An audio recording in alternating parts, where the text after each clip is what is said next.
जय हिंद। Welcome to S physics. आज के इस वीडियो में हम लोग variation of resistances with temperature पढ़ने वाले हैं। तो हम लोग स्टार्ट करते हैं। सबसे पहले variation of resistance with temperature. तो आपको पता है कि जैसे टेम्परेचर बढ़ता है वैसे ही रेसिस्टेंस बढ़ता है। इसको हम वेरियस एग्जांपल्स के थ्रू समझ सकते हैं। जैसे लाइक वी से कि अगर हम लोग गर्मी के सीजन में अपना मोबाइल ऑपरेट कर रहे हो तो, या अगर टेम्परेचर ज्यादा है वहां पे हम अपना कंप्यूटर यूज करते हैं या लैपटॉप यूज करते हैं, तो bye that time what happens, आपने ऑब्जर्व किया होगा कि जब टेम्परेचर बढ़ता है तो मोबाइल हैंग होने लगता है, या धूप में हम मोबाइल यूज करते हैं, by that time temperature rises and as the temperature increases it start to hang. तो हैंग क्यों होता है? बिकॉज टेम्परेचर बढ़ रहा है। इसका मतलब क्या हुआ कि उसके जो कंपोनेंट्स है they are made up of conductors, और अगर टेम्परेचर बढ़ता है तो रेसिस्टेंस बढ़ेगा। अच्छा, अब ये कैसे वैरी करता है हम उसके बारे में बात करेंगे, और उसके बेसिक कंसेप्ट के बारे में बात करेंगे कि क्यों जब टेम्परेचर बढ़ता है तो रेसिस्टेंस बढ़ता है। ये हम मॉलिक्यूलर लेवल पे सीखेंगे। तो हम लोग स्टार्ट करते हैं। हम एज्यूम कर लेते हैं कि कोई एक कंडक्टर है, यहाँ पे एक कंडक्टर है, और हमें पता है कि कोई कंडक्टर है तो कंडक्टर के अंदर क्या होता है? फ्री इलेक्ट्रॉन्स होते हैं। इसके अंदर क्या होते हैं? फ्री इलेक्ट्रॉन्स होते हैं। और जब भी टेम्परेचर बढ़ेगा तो हमें पता है कि kinetic energy of the molecule increases, because ये मॉलिक्यूल्स के ही इलेक्ट्रॉन है, या एटम्स के इलेक्ट्रॉन है, एटम्स के इलेक्ट्रॉन है। तो जैसे टेम्परेचर बढ़ेगा वैसे एटम में क्या होगा? एटम का काइनेटिक एनर्जी बढ़ेगा। काइनेटिक एनर्जी बढ़ेगा तो उसके वजह से electron will jump from a ground state to excited state, और अगर ऐसा हुआ तो electron will start to move faster. तो अगर इलेक्ट्रॉन भागना स्टार्ट करेंगे तो इलेक्ट्रॉन इलेक्ट्रॉन के बीच में जो कोलिजन है वो ज्यादा होगा, और कोलिजन जितना ज्यादा बढ़ेगा उतना ही इलेक्ट्रॉन के फ्लो अपोज होंगे। और हमने पढ़ा है कि चार्ज क्या होता है? चार्ज क्या होता है? रेट ऑफ चार्ज जो होता है वो फ्लो ऑफ इलेक्ट्रॉन होता है, और करंट क्या होता है? Rate of flow of charge. तो यहां पे अगर electron will start to move faster so they will collide with each other, और कोलिजन की वजह से क्या होगा? रेसिस्टेंस अराइज होगा। और हमने ऑलरेडी पढ़ाया हुआ है प्रीवियस वीडियोस में, आप जाके वहां से देख सकते हैं कि रेसिस्टेंस क्या है और क्यों अराइज होता है। तो रेसिस्टेंस क्या है? It is the opposition offered by the conductor to flow of electron या चार्ज, जो भी हम लोग बोल सकें। तो यहां पे क्या होगा? उसके वजह से resistance will increase once again, कि एज टेम्परेचर इंक्रीजेस। मैं यहां पे थोड़ा सा पार्ट लिख देता हूं कि with the rise of temperature, as the temperature increases, क्या होगा? Flow of electron also increases, and due to that what happens? Collision between electrons takes place. Between electrons will takes place. It increases. Collision between electrons increases, और जब collision होगा, collision बढ़ेगा, उसके वजह से क्या होगा? इलेक्ट्रॉन का फ्लो अपोज होगा, या चार्ज का फ्लो अपोज होगा। चार्ज का फ्लो अपोज हुआ तो करंट का फ्लो अपोज होगा।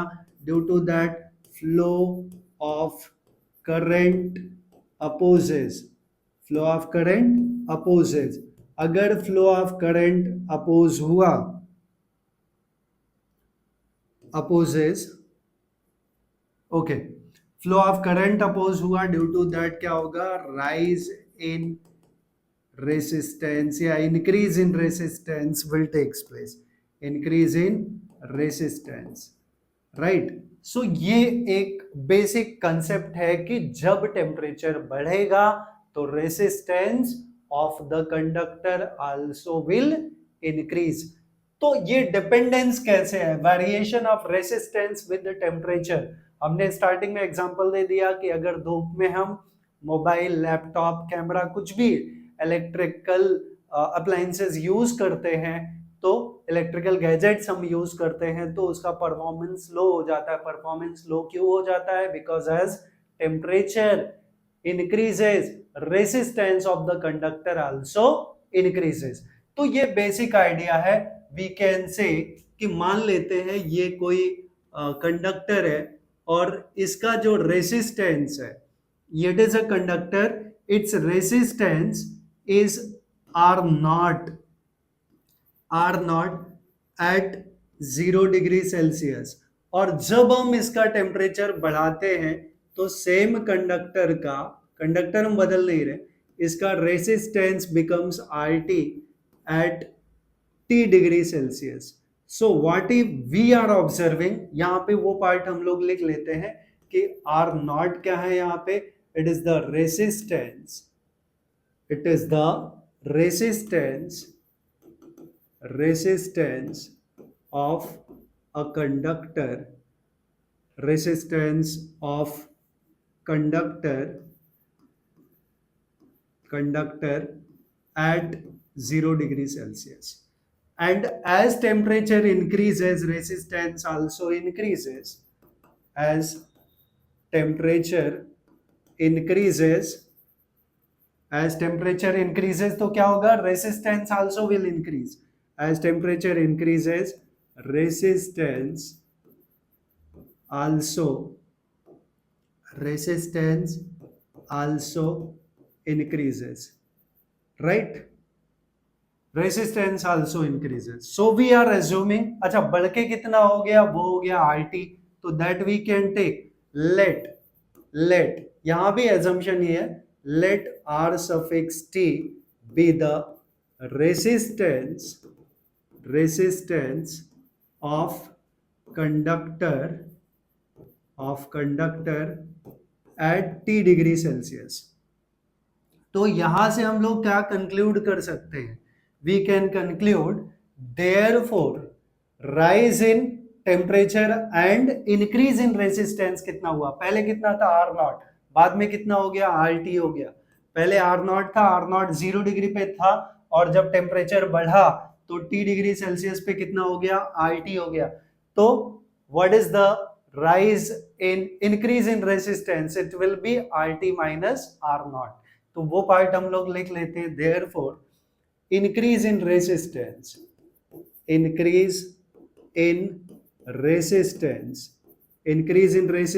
becomes RT minus R naught, and what is the, ये इंक्रीज इन रेसिस्टेंस हुआ, और राइज इन टेम्परेचर क्या हुआ? Rise in temperature it becomes T degree minus 0 degree, that becomes T degree Celsius. Fine, ये दो important चीजें मिली हमें। अभी प्रैक्टिकली हमें क्या पता है, या हम क्या ऑब्जर्व कर सकते हैं कि जो इंक्रीज इन रेसिस्टेंस है वो दो फैक्टर के ऊपर डिपेंड करेगा। अगर ओरिजिनल रेसिस्टेंस ज्यादा है तो जो कंडक्टर है उसका ओरिजिनल रेसिस्टेंस ज्यादा है, तो increase in resistance will be more. मतलब increase in resistance will depend on the original resistance. ये सेम वैसे ही है जैसे अगर मैं बात करूं कि अगर ये लीनियर एक्सपांशन में भी ऐसा टर्म हमने ऑलरेडी यूज किया है कि मान लेते हैं अगर कोई कंडक्टर है, लीनियर एक्सपांशन का मैं एक रेफरेंस ले रहा हूं कि अगर कोई कंडक्टर है जिसका लेंथ 1 मीटर है, ठीक है, कोई मेटल रॉड है जिसका लेंथ 1 मीटर है, अगर उसे हम 100 डिग्री सेल्सियस पे हीट करते हैं तो उसका इंक्रीज इन लेंथ 1 सेंटीमीटर होता है। वैसे ही अगर वो लेंथ सपोज 5 मीटर का हो गया तो इंक्रीज इन लेंथ कितना होगा? 5 सेंटीमीटर। तो आई विल से कि जो इंक्रीज इन लेंथ हुआ वो किसके ऊपर डिपेंड किया? ओरिजिनल लेंथ के। अगर ओरिजिनल लेंथ कम था तो इंक्रीज इन लेंथ कम हुआ, अगर ओरिजिनल लेंथ ज्यादा होगा तो इंक्रीज इन लेंथ ज्यादा होगा। तो simply increase in length is directly proportional to original length. Same way यहां पे हम लोग क्या लिख रहे हैं? Increase in resistance will be directly proportional to original resistance या इनिशियल रेसिस्टेंस। तो I will write one statement कि experimentally what we are observing, कि एक्सपेरिमेंटली ये experimental observation, entire physics is based on the entire physics is based on the practical observations. तो ये observation basis है, हम observation को जितना अच्छे से समझेंगे फिजिक्स हमें उतना अच्छा समझ में आएगा। तो यहां पे देखें हम लोग क्या बोल रहे हैं कि experimentally it is observe that, it is observed that, क्या ऑब्जर्वेशन है, that is increase in resistance,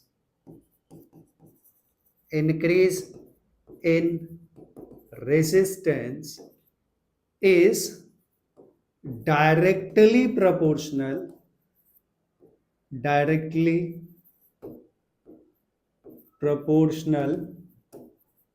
to the किसके ऊपर डिपेंड करेगा, दो फैक्टर्स हैं, पहला original resistance at 0 degree Celsius, original resistance at 0 degree Celsius, that is R naught, and दूसरा factor क्या है, राइज इन टेम्परेचर। टेम्परेचर ज्यादा बढ़ेगा तो रेसिस्टेंस ज्यादा बढ़ेगा, टेम्परेचर कम बढ़ेगा तो रेसिस्टेंस कम बढ़ेगा। तो कैसा है, डायरेक्टली प्रोपोर्शनल है, राइज इन टेम्परेचर। और यहां हमने राइज इन टेम्परेचर क्या लिया है, टी लिया है, टी डिग्री सेल्सियस। और एक और चीज, इंक्रीज इन रेसिस्टेंस, यहां पे हमने क्या लिया हुआ ऑलरेडी, इंक्रीज इन रेसिस्टेंस का जो टर्म है, increase in resistance, that is nothing but R T minus R naught. ये है ना, increase in resistance that is R T minus R naught.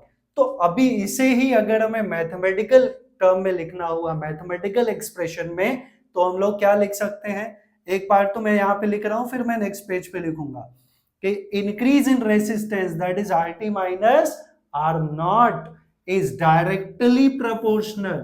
तो डायरेक्टली प्रोपोर्शनल का symbol to the original resistance that is R naught. तो मैं ये बोलना चाहता हूं कि हम लोग यहां पे क्या लिख देंगे, हम लोग लिख देंगे therefore RT minus R naught, that is what, ये टर्म क्या है, RT minus R naught is increase in resistance is directly proportional का साइन लगा दें to the, पहला पॉइंट क्या है, original resistance at 0 degree Celsius that is R naught, and दूसरा RT minus R naught is directly proportional to rise in temperature that is T degree Celsius, right, T degree Celsius।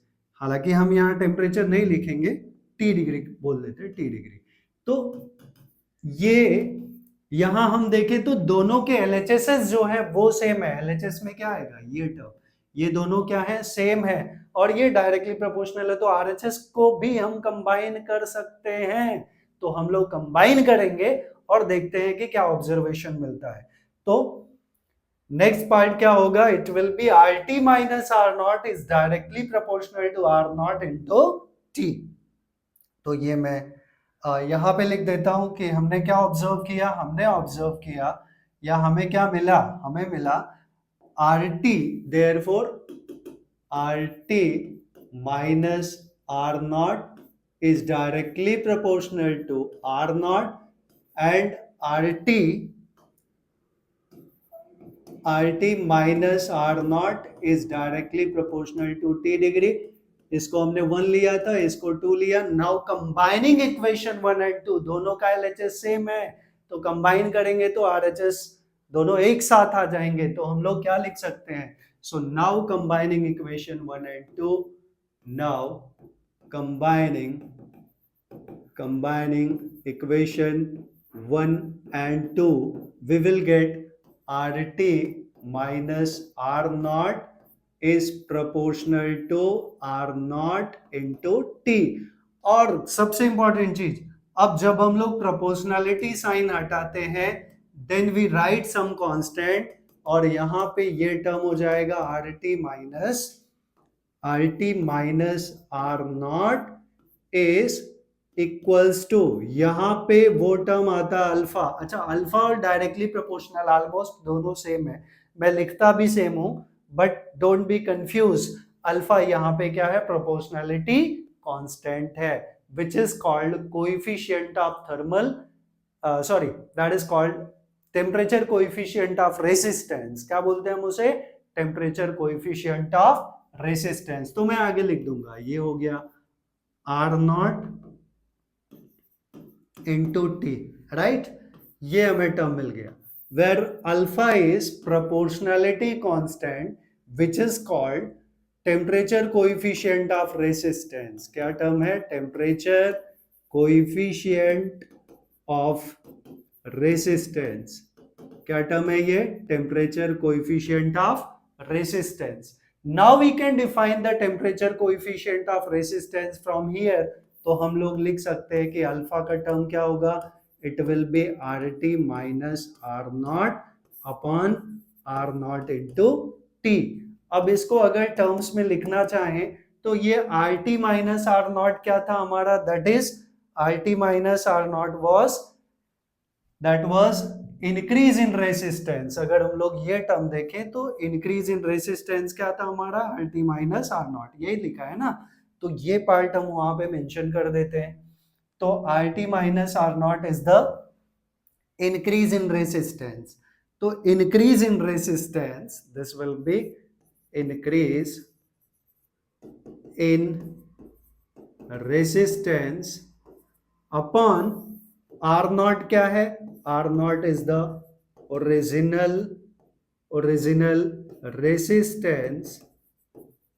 Resistance at 0 degree Celsius into T क्या है, T is the rise in temperature, T is the rise in temperature, T is the rise in temperature.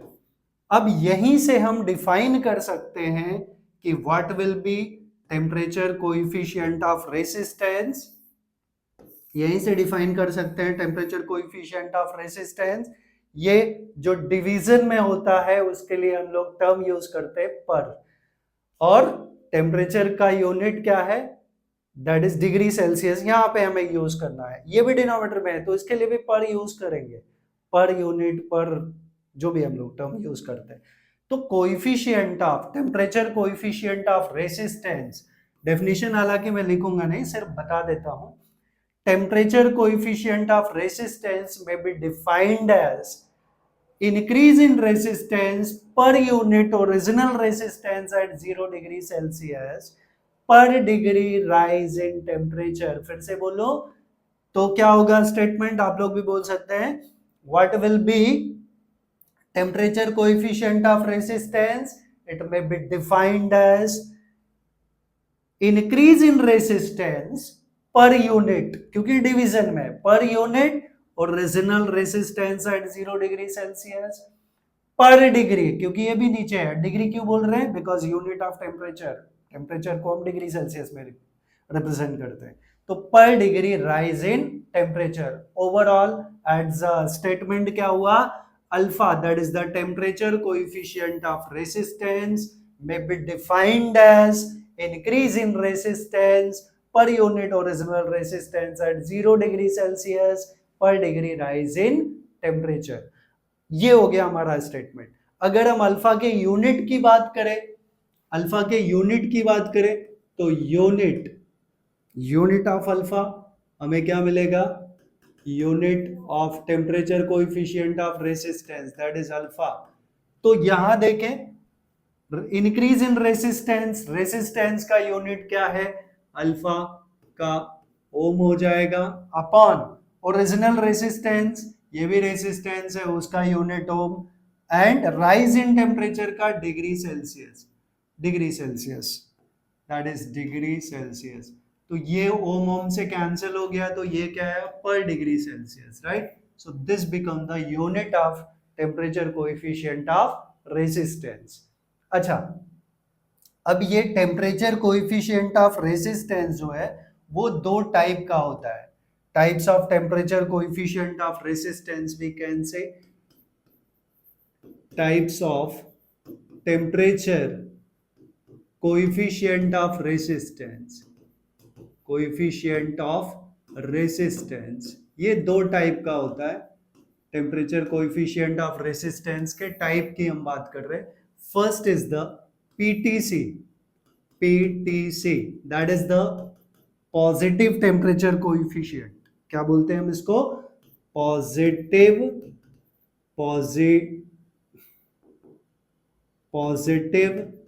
Temperature coefficient of resistance, positive temperature coefficient. तो PTC stands for positive temperature coefficient of resistances. मतलब अगर temperature बढ़ा और किसी conductor का resistance भी बढ़ा तो हम उसे क्या बोलेंगे कि वो पीटीसी है। तो PTC is temperature coefficient of resistance, जो पीटीसी टाइप का है उसमें हम लोग ये बोलेंगे कि ऐसे सब्सटेंसेस या ऐसे मटेरियल्स जिनका रेजिस्टेंस टेम्परेचर बढ़ने पे बढ़ेगा और टेम्परेचर कम होने पे कम होगा, that is the PTC. So those conductors whose temperature increases with increase in whose resistance increases with increase in temperature. So those substances इसमें मोस्टली सारे कंडक्टर्स आ जाते हैं। those substances whose resistance increases with increase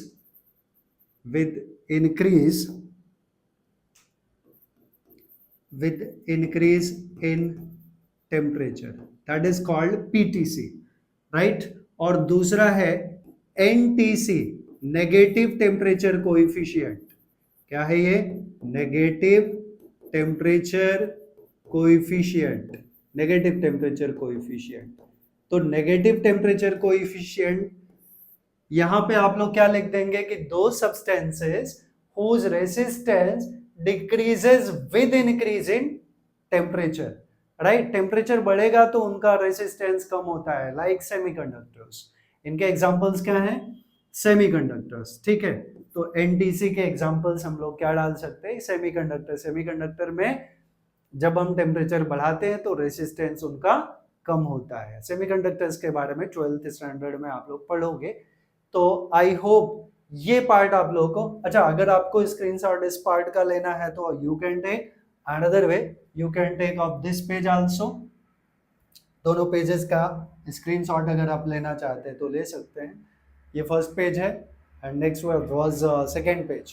तो second page का भी अगर आपको screenshot चाहिए तो आप लोग यहाँ से ले सकते हैं। मैं सेकंड पेज का भी, yes, just we can take the screenshot of this one also. Okay, तो आई होप आप लोगों को ये entire part about the variation of resistances with temperature का एंटायर पार्ट आप लोग को समझ में आया होगा। अच्छा, एक पार्ट मुझे और इसमें डिस्कस करना है, ठीक है? जस्ट आई वाज थिंकिंग कि वो बच रहा है तो जस्ट वी विल सी। यहाँ पे हम देख लें, अभी तक हमने जो फार्मूला में यूज किया था, यहाँ पे टेम्परेचर्स T और 0 था एट 0 डिग्री सेल्सियस और T डिग्री सेल्सियस, और resistances were R0 and RT। But हम लोग यहाँ पे ऐसे भी टेम्परेचर्स ले सकते हैं कि मान लिया ये कोई कंडक्टर है, इसका resistance is R1 at T1 degree Celsius, और कंडक्टर वही है, उसका resistance become R2 at T2 degree Celsius. तो इस केस में इंक्रीज इन रेसिस्टेंस क्या हो जाएगा? We will get increase in resistance will be R2 minus R1 and it will be directly proportional to original resistance, मतलब initial वाला, that is R1. तो it is directly proportional to R1 and R2 minus R1 will be directly proportional to rise in temperature, और rise in temperature क्या हो जाएगा? T2 minus T1। तो आप इसको T2 minus T1 के टर्म में भी लिख सकते हो। और फिर से अगर हमने दोनों इक्वेशन को कंबाइन कर दिया तो हमें मिलेगा R2 minus R1 is proportional to R1 into T2 minus T1। और जब हम लोग प्रोपोर्शनलिटी साइन हटाएंगे तो अल्फा लिखेंगे और अल्फा हमें मिल जाएगा R2 minus R1 upon R1 into delta T. यहाँ डेल्टा टी हमारा क्या है, T2 minus T1। T2 minus T1 को हमने क्या ले लिया, डेल्टा टी, और that is rise in temperature. तो ये भी फार्मूला आपको बहुत जगहों पे देखने को मिल सकता है, दिस फार्मूला।